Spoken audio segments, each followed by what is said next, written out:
Bom dia, tudo bem com você? Bem-vindo, bem-vinda aqui no nosso projeto 626, nosso encontro semanal nas manhãs de quarta-feira, né? Sempre às 6h26 da manhã, para esse nosso bate-papo gostoso, esse nosso bate-papo legal, para trocarmos ideias, não é? Um ponto de encontro muito bacana, muito legal, aqui nas manhãs de quarta-feira no 626, tá bom? Jussara, bom dia, Psidionel, também muito bom dia.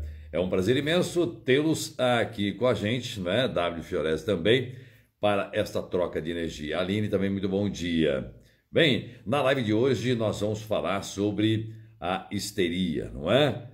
Um termo que se consagra, um termo que marca o início do estudo da psicanálise por Sigmund Freud, não é? Quando se aproxima lá de Charcot, de Brouwer, enfim, o tema histeria, tão polêmico, tão propagado, tão difundido e ainda hoje que desperta até preconceitos quando falamos da histeria de alguns comportamentos, né? Mário Henrique, bom dia. Rodrigo, também muito bom dia, tá bom? Se quiser compartilhar essa live, se quiser convidar mais pessoas para estarem conosco neste momento, eu agradeço, tá bom? Que é um tema interessante falarmos sobre o comportamento histérico, sobre a histeria. Eu trouxe aqui um artigo para lermos e comentarmos juntos a respeito de um pensamento mais contemporâneo. Lembremos-nos de que para Freud a histeria, não é? Ela tinha sua origem nas frustrações de experiências sexuais traumáticas da infância, não é? Então, a histeria, útero, tinha uma ligação muito íntima com mulheres, não é? Apenas as mulheres apresentavam sintomas de histeria. É claro que depois observou-se que não, ganha uma amplitude, ganha uma abrangência, uma visão maior, que também atinge homens estes comportamentos, e não tem nada a ver então com a mulher, útero, né, especificamente com a mulher, mas como um acometimento tanto de homens como de mulheres também, ok? Vamos iniciar então a nossa leitura para entendermos, não é, se temos às vezes alguns comportamentos histéricos ou se conhecemos pessoas histéricas ao nosso redor, não é? Bem, a histeria então é um termo que se refere a um conjunto de transtornos psiquiátricos. De acordo com a sua origem, pode ser chamado de transtorno de somatização também. Então vamos perceber, nós vamos observar ao longo desta live que há desdobramentos, há sintomas no corpo, né? Então há uma manifestação corporal também quando identificamos, quando percebemos a questão da histeria, não é? Desordem de conversão, transtorno dissociativo e personalidade múltipla, que compartilham sintomas que normalmente se manifestam em casos de extrema ansiedade, em que a pessoa tem dificuldade para controlar suas emoções e a forma como reage a elas. O histérico, então, ele vai apresentar uma certa dificuldade de agir, de reagir, de controlar-se diante de determinadas situações. E isso vai trazer comportamentos, às vezes, parecidos com bipolaridade, transtorno de humor, um excesso de afetividade, uma necessidade empática, enfim, e outra hora cabisbaixo, nervoso, preocupado, sem saber como sair daquela situação, e ora comportamento exageradamente empático, né? Então há esta mudança abrupta, perceptível no comportamento. Edilene, bom dia também. Bom, atualmente o termo histeria, não é? É bom trazer isso, ele tem sido pouco utilizado, uma vez que pode causar uma confusão no momento de traçar o diagnóstico, além de poder resultar em preconceito, o que pode agravar ainda mais os sintomas apresentados pela pessoa. Dizer a ela, você é histérico, não é? Na verdade, nós observamos que a psicanálise traz alguns termos que popularmente tentam denegrir o sujeito, denegrir a pessoa, não é, no popular. Você é neurótico, como se neurótico fosse uma agressão, fosse chamar a pessoa de louca, de fora do cabo, de desequilibrada. Neurótico todos nós somos, todos nós temos neuroses, todos nós temos conflitos internos, todos nós temos frustrações, temos momentos de tristeza, momentos de angústia e assim por diante. Então, nós somos neuróticos por essência.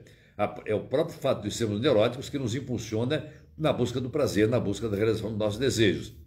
Outro termo é o histérico. Ah, você é histérico. Aquela mulher histérica, credo, sujeito histérico. Como se isso fosse uma agressão, fosse uma violência. Então, portanto, ao traçar esse tipo de diagnóstico, esse termo histérico tem sido evitado, não é? Para evitar constrangimentos. Porque você também diagnosticar alguém, você é histérico, isso, o próprio fato de receber esse diagnóstico vai complicar ainda mais esta somatização de múltiplos comportamentos neste sujeito. Bom, então para adentrarmos, tentarmos aprofundar um pouquinho mais nesse tema, vamos trazer alguns sintomas da histeria, né? Então, os sintomas dessa histeria, ela costuma ser mais facilmente durante os períodos de intenso estresse e de ansiedade. No momento de estresse e de ansiedade, estes sintomas que caracterizam a histeria, não é? Este conjunto de comportamento, este conjunto de somatização que pode levar a um quadro histérico. É isso que vamos trazer na live de hoje para você refletir, tá bom? Vamos começar então com irritação facial, aquelas expressões que mudam o tempo todo, uma irritação, uma mudança, ora triste, ora alegre, ora espantado, ora surpreso, ora curioso, ora essa irritação facial, essa instabilidade facial pode trazer a percepção, pode nos levar a investigar um possível caso de histeria, por exemplo. Outra questão importante é a insônia. A insônia é muito característico, porque se a pessoa vive um estresse, se a pessoa tem a somatização, se ela tem essa ansiedade, evidentemente vai ficar remoendo nessa obsessão e, consequentemente, não vai dormir direito, vai ter um quadro de insônia agudo. Ou seja, isso é recorrente, noites mal dormidas, não consegue dormir direito, né? Associado a isso, então, como está com ansiedade, como tem esta insônia, um estresse, pode criar uma dependência emocional. Essa dependência emocional, se você procurar aqui no Instagram, no meu canal do YouTube, os canais do Libertador NP, você vai encontrar lá sobre dependência emocional, suas implicações, comportamentos e assim por diante, e por que a pessoa passa a ter essa dependência emocional através de um conjunto de comportamentos, não é? Que podem, inclusive, trazer um quadro de histeria.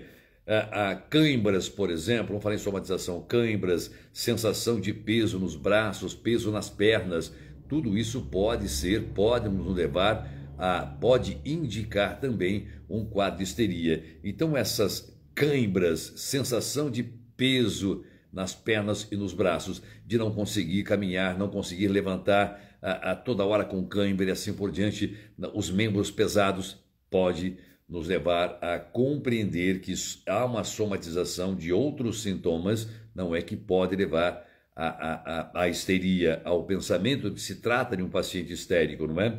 Aumento de batimentos cardíacos também. A própria ansiedade, o próprio estresse faz com que a pessoa tenha um aumento no batimento cardíaco, este acelerar, esta dum, dum, dum, dum, você sente que está tendo ali uma aceleração cardíaca, né? Leandro também, bom dia. Cassiana, bom dia. Edilene, bom dia. Bem, nesse comportamento histérico, nós temos também outros tipos de comportamentos, de manifestações corporais que podemos entender se eu sou ou não histérico, não é? Além de tudo isso que eu estou dizendo, nós vamos perceber um inchaço no pescoço também. Se eu tenho insônia, batimentos cardíacos, eu às vezes posso sentir que meu pescoço está grosso, que ele está inchando, que ele está, não é? E é visível que há ali um acúmulo sanguíneo, nós percebemos que há uma certa entalar na garganta, aquele sentimento de que... bom dia, cortar o cabelo hoje, hein? Tá bom. Então, na verdade, nós temos esta percepção que vai se somatizando. Perceba, então, que um quadro de ansiedade, de estresse, de inchamento, de peso nas pernas, cãibras nos braços, um inchamento no pescoço, leva, então, a pessoa a ter uma sensação de falta de ar. Às vezes, é claro, se eu estou acumulando tudo isso, eu estou também com uma falta de ar, uma dificuldade para respirar, parece que o ar falta e fica aquela respiração ofegante também, não é? E, consequentemente, dor de cabeça frequente. sempre com uma dor de cabeça. Não sei de onde vem essa dor de cabeça, né? Uma tontura, a perna pesada, o braço pesado, uma falta de ar tremenda, uma insônia, um estado de ansiedade, uma certa cronicidade, e também vai ter essa dor de cabeça, falta de ar. Coisas interessantes também a observar são os desmaios frequentes. Associado ao desmaio, nós temos também quadro de amnésia.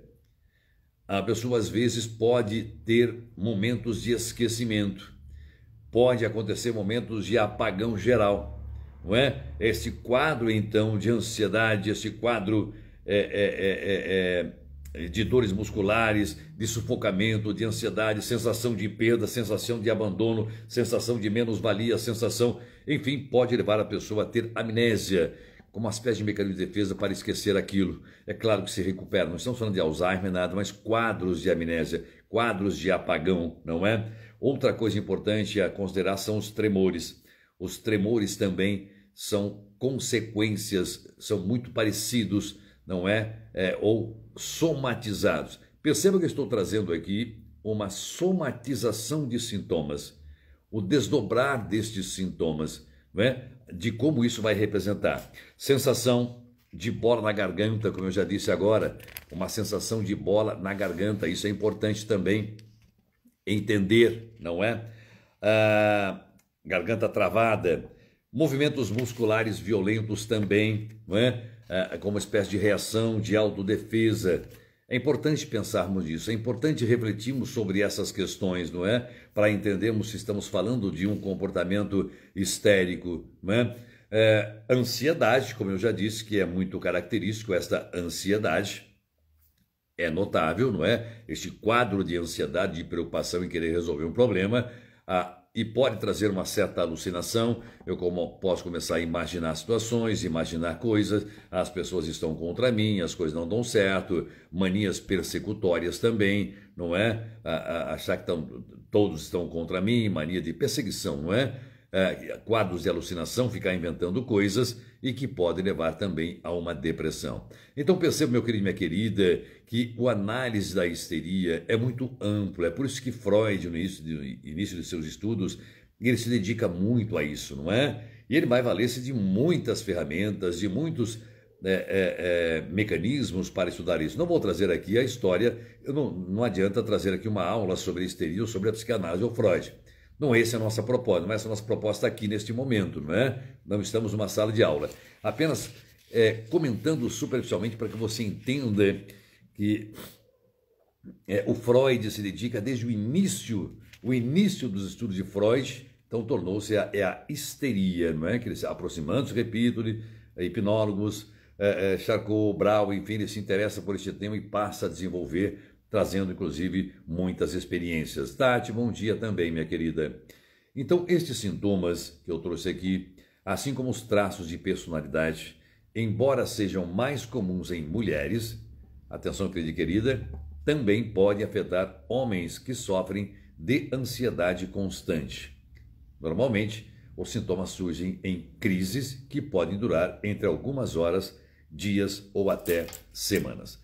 Então, diferentemente do que se supunha, do que se pensava no início do estudo da histeria, lá com Freud, não é? A histeria, repito o termo, hysteria, útero, uma doença ligada à mulher apenas, não é apenas na mulher, e homens também são acometidos pela histeria. Nós vimos então até aqui os vários sintomas, entendemos então, sobre o pensamento mais contemporâneo, como isso se desdobra, e o Freud, lá no início do estudo, ligado a experiências sexuais traumáticas na infância, desenvolvendo então todo esse quadro de histeria. Outras características comuns da personalidade da pessoa que sofre com histeria são a falta de vontade própria, ou seja, aquela pessoa apática, aquela pessoa que fica meio que isolada. Não confunda com depressão, tá? É por isso que nós trazemos aqui este puxão de orelhas em alguns profissionais da mente, da saúde mental, para que não se preocupem em trazer um diagnóstico em rotular o paciente, porque alguns sintomas podem ser muito parecidos. Alguns sintomas. É por isso que ao traçar um diagnóstico nós temos que observar ao longo de um tempo a frequência, a recorrência da combinação de vários comportamentos e sintomas para entendermos se trata-se de um transtorno de personalidade, de um momento e assim por diante, para não diagnosticar. Portanto, pode apresentar também esta apatia, esta falta de vontade própria, associada a uma necessidade excessiva de sentir amor e simpatia extrema. Então perceba, se eu estou com uma falta de iniciativa própria, estou meio abatido, evidentemente eu estou ali pedindo, mesmo que inconscientemente, amor, uma empatia, uma simpatia externa, a necessidade de ser abraçado, de ser acolhido, de ser amado, de ser querido, enfim, de ser paparicado. Isso é muito interessante compreendermos, que pode variar com uma instabilidade emocional. Falamos, portanto, de uma possível bipolaridade, de um possível transtorno de humor. Perceba, nossa, então o histérico é complicado e apresenta 1000 sintomas? Sim, é isso, mas nós estamos entendendo aqui que não tem que ser exatamente tudo aquilo que eu trouxe até agora, mas a combinação de alguns destes fatores ou outros comportamentos que podem nos levar a entender que trata-se da histeria. Percebeu então como não é apenas e unicamente a mulher que apresenta quadro de histeria, mas o homem também, e que essa histeria se apresenta de maneira às vezes muito explícita e noutros momentos de maneira mais sutil, como este, de uma falta de vontade própria, uma certa apatia. Então a pessoa está deprimida. Perceba que pode parecer isso, não é? Mas diferentemente do depressivo, que ele se isola, enfim, ele não quer ser paparicado. Quanto mais você fala, você é forte, você é importante, você vai sair dessa, mais o enterramos naquele lugar. Diferentemente do histérico, que gosta disso, que precisa desse tipo de aproximação, de paparicar, digamos assim. Você percebe então que é preciso muita cautela ao traçar um diagnóstico, muito cuidado ao rotular, porque ao rotularmos podemos estar atirando mais ainda este sujeito, este paciente, neste lugar de onde ele quer sair. Então é muito perigoso, é muito perigosa essa vontade, este desejo de querer traçar um diagnóstico. Estou tratando um paciente que tem tal transtorno, tal síndrome, que é histérico, que tem burnout, que é borderline e assim por diante. Então, é muito perigoso nós trabalharmos na busca de um diagnóstico. Percebo, então, o paciente histérico, que ele vai trazer muitas e muitas e muitas formas de comportamentos, não é? De somatizações. Beatriz também.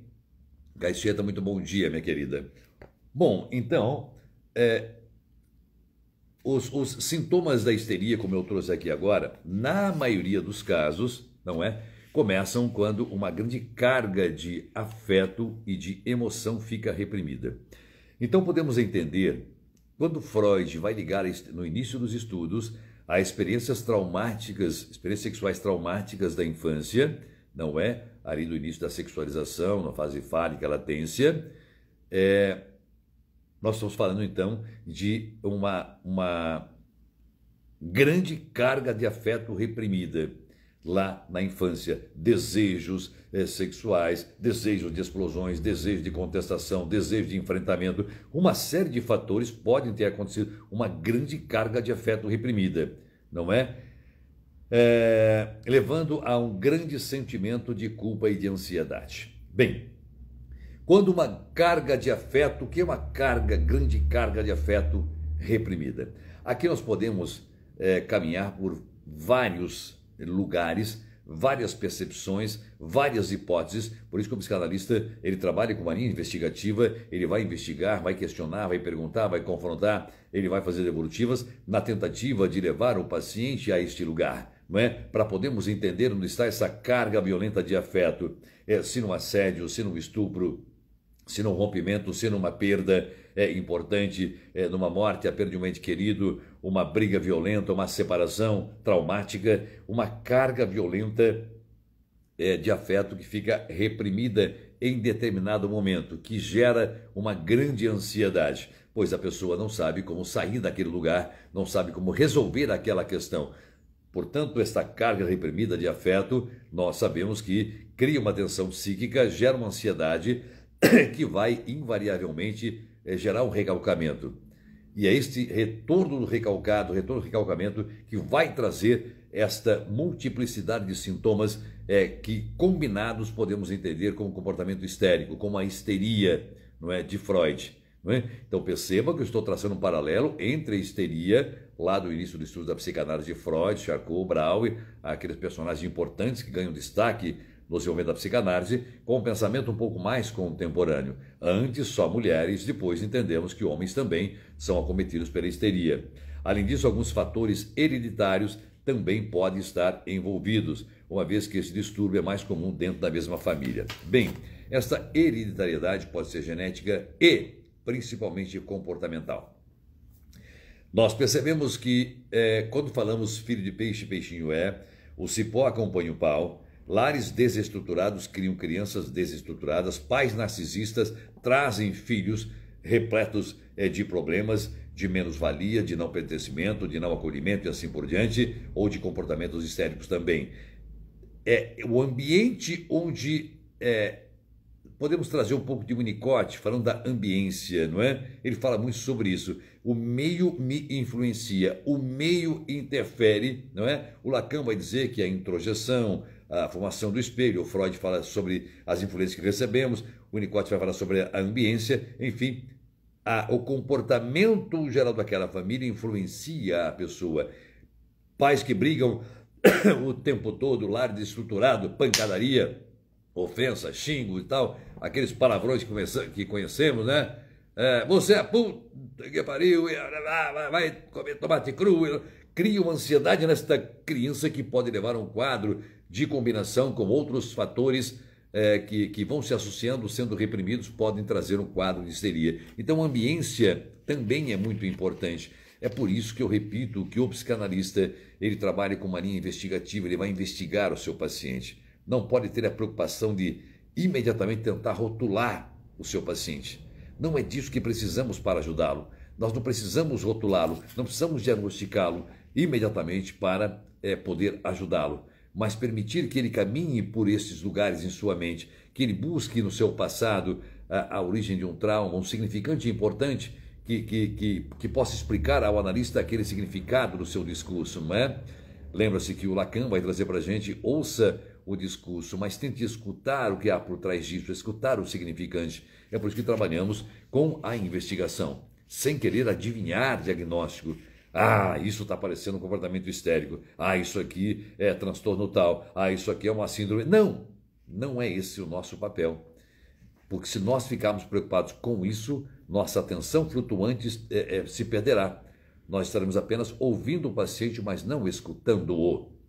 E o escutar é diferente de ouvir, assim como enxergar é diferente de ver, não é? Nós falamos isso sistematicamente nas aulas com nossos alunos, não é?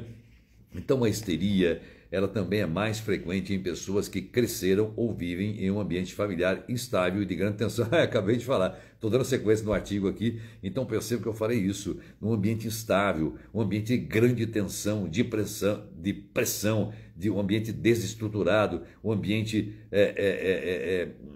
poluído, conturbado, um ambiente escuro, um ambiente insuportável, que traz um sufocamento, que traz uma inibição, que traz um medo, um pavor àquela criança. Então esses lares podem também interferir, deflagrar um comportamento histérico ou a histeria naquela criança, que vai reprimir essa carga de afeto, não é? Que vai levar no porão do inconsciente, porque ele quer esquecer este momento traumático, este momento ruim da infância, seja, como Freud dizia, uma experiência sexual traumática ou uma carga violenta de afeto que é reprimida, mais tarde isso vai retornar, que é o retorno do recalcado, que é em todos estes sintomas que eu estou trazendo aqui, completos, na íntegra, digamos assim, ou combinados parcialmente. E é por isso que Esta questão é importante observarmos na clínica, não é? Em casos mais raros também, os sintomas de histeria podem surgir após a morte de alguém muito próximo. Eu falei aqui também de uma perda muito grande, não é? Uma perda muito grande, o não saber lidar com o luto, ou não sair da primeira e da segunda fase do luto, não é? Muita gente, eu trouxe aqui o luto, né? As 5 fases do luto, se quiser acompanhar, deve ter um vídeo aqui no Instagram ou lá no meu canal do YouTube. Quem quiser me seguir no YouTube é Psicanálise Libertadora NP. A maioria dos vídeos aqui das lives eu vou subindo lá, né? Então fica um acervo bom para você, ou aqui mesmo no Instagram, onde você pode procurar aqui. Eu já falei sobre isso também, não é? Então, isso é muito comum, estes ambientes também trazerem esse tipo de comportamento. Bem, e como é feito o tratamento, meu querido, minha querida, do histérico? É claro que o tratamento para a histeria tem como objetivo promover a qualidade de vida por meio de um controle desses sintomas. É o autocontrole, não é? Nós falamos que a psicanálise não cura, que ela minimiza os sintomas, faz com que eu conviva com o meu passado de forma harmônica no presente, a fim de conseguir autogestão, não é?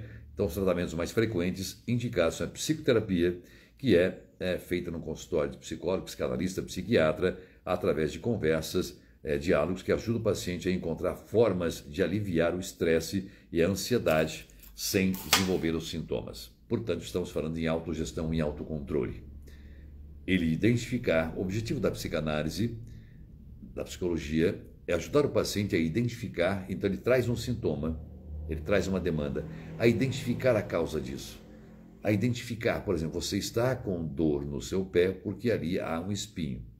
Antes, ele só sabia reclamar que tinha uma dor no pé, mas não sabia o sintoma. Então, para isso, vira uma bola gigantesca.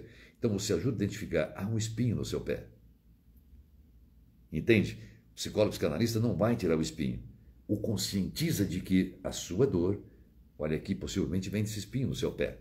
Deixando ao paciente essa elaboração, essa ressignificação, tirar ou não aquele espinho. Tirando o espinho, elimina-se o problema. Não tirando o espinho, nós podemos entender que há algo mais por trás disso. Por que continuar abraçado ao cacto, então? Se identificou a origem da dor e prefere continuar na dor, há ainda outras implicações. Há mais coisas a serem trazidas, mais questões a serem observadas pelo próprio paciente, porque é o gozo na dor, a permanência naquela dor, não é? Então, há uma linha de investigação, e é por isso que não se resolve numa sessão. Às vezes o tratamento ele é longo, semanas, meses, anos, não é? Então, em casos onde a somatização no corpo, nós temos a fisioterapia, evidentemente também, que pode ajudar um pouco, não é? Estamos falando de conversão. E, evidentemente, a intervenção psiquiátrica com medicamentos, geralmente é o prazolam, pregabalina, isso são alguns medicamentos prescritos por psiquiatras, mas por psiquiatras, não por psicólogos e nem por psicanalistas, não é? Então, minha querida, vocês perceberam que a histeria é complexa, é bastante complexa, porque é uma linha de investigação que abre muitos caminhos, muitas margens, muitas possibilidades para a interpretação, tá bom? Espero que você tenha gostado desta live, deste tema interessante. É claro que nós trouxemos superficialmente a histeria, poderíamos aprofundar muito mais. Trouxemos a percepção freudiana, uma percepção mais contemporânea desses afetos, carga violenta de afetos reprimidos que vem nessa multiplicidade. Ora, o histérico, ele está descrente, zangado, ora, ele quer uma carga de empatia emocional, ele quer impressionar, ele quer agradar, porque quer receber de volta esta carga de afeto, esta carga de acolhimento, não é? Então temos falamos daquela transferência histérica, uma série de questões que são mais técnicas na psicanálise, tá bom? Grande beijo para você, ótimo dia, tchau, tchau.